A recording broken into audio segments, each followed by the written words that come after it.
porque a 7ª rodada da pesquisa realizada pela União Nacional dos Dirigentes Municipais de Educação mostra que mais de 80% das escolas municipais de educação estão com aulas totalmente presenciais e mais de 90% oferecem atividades presenciais 5 vezes por semana. A Beatriz Manfredini está conosco. Beatriz, a vacinação dos alunos tem sido evidentemente incentivada pelas escolas. Muito bom dia, Beatriz.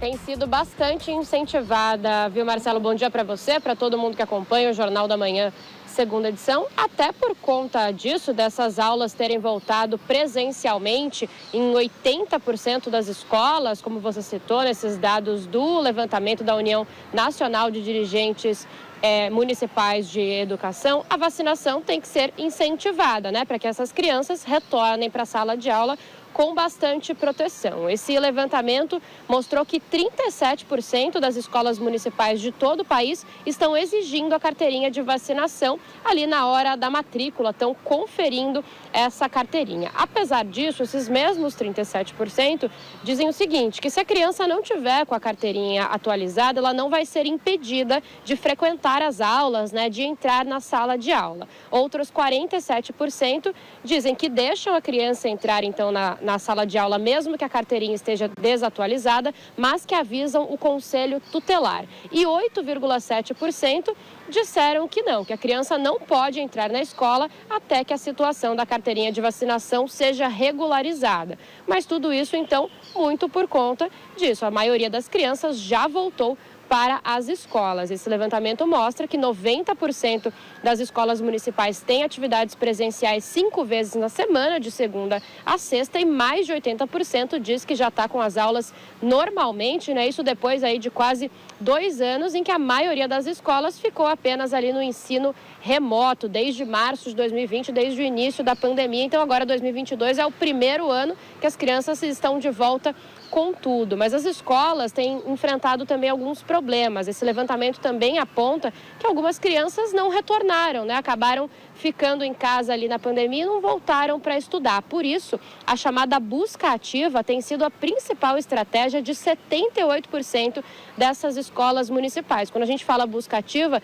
quer dizer que as escolas estão procurando presencialmente essas crianças, os pais ou os responsáveis para chamar elas de volta para a sala de aula, né? Então eles ligam, vão presencialmente até a casa dessas pessoas, tem diversas estratégias para que essas crianças retornem, então retomem os estudos. A maioria das escolas fazendo isso e também adotando estratégias para entender como está o nível, o desempenho desses alunos. A maioria das escolas, cerca de 80%, dizem que tem conversas frequentes com pedagogos e com diretores para entender, né, as dificuldades dos alunos, e algumas também estão fazendo aí avaliações, né, periodicamente para medir como está esse conhecimento. Marcelo.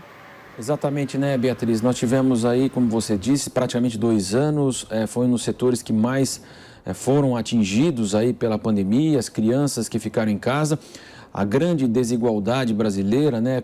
Famílias que possuem, claro, computadores, celulares, Wi-Fi, rede de computação, e famílias que não tinham absolutamente nada. E aí houve todo esse prejuízo.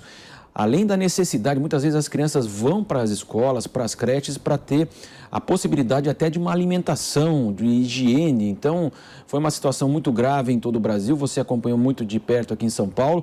Como você disse, né, aqui o governo também não barraria, a prefeitura também não, informaria o Ministério Público, o Conselho Tutelar.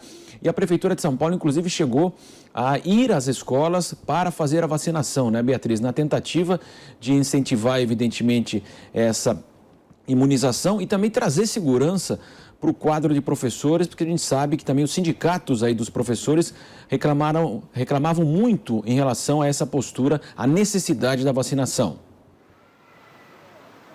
Exatamente, né, Marcelo? Porque a segurança, é claro, muito importante para as crianças, que elas se vacinem, e igualmente para os funcionários, para quem trabalha nessas escolas. Eles também precisam estar vacinados, né? E também, claro, com a vacinação das crianças é melhor para todo mundo, porque quanto mais gente imunizada, a doença consegue circular muito menos, a gente já sabe. Aqui na capital paulista, realmente, a Prefeitura de São Paulo levou a vacinação para as escolas municipais, né? Imunizaram as crianças, eles marcavam uma data para irem até as escolas, os pais podiam acompanhar ou só mandar uma autorização para que essa vacinação acontecesse. Foi um jeito prático, né, de já aproveitar que as crianças estavam ali, já garantir essa imunização. A Prefeitura fez algumas campanhas também de conscientização para pais e também para alunos, para entender a importância dessa vacinação. Quando a gente fala da rede municipal, a gente está falando principalmente dos alunos menorzinhos, né, ali da educação infantil, fundamental 1, que muitas vezes, como você comentou, vão para a escola até para comer, então já aproveitando, já faziam a imunização ali, mas é importante a gente lembrar, nesse caso de evasão escolar,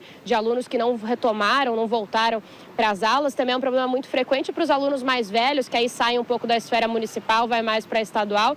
Muitos alunos não voltaram porque acabaram precisando trabalhar, né, durante a pandemia para ajudar na renda em casa, situação difícil econômica aqui no país, acabaram não voltando às aulas. Então, agora 2022 é um ano que a gente está recolhendo todos esses problemas na educação e tentando fazer os ajustes necessários, né, tanto na defasagem educacional quanto também na saúde, aí com as campanhas de imunização que continuam valendo, né, Marcelo, em todo o país.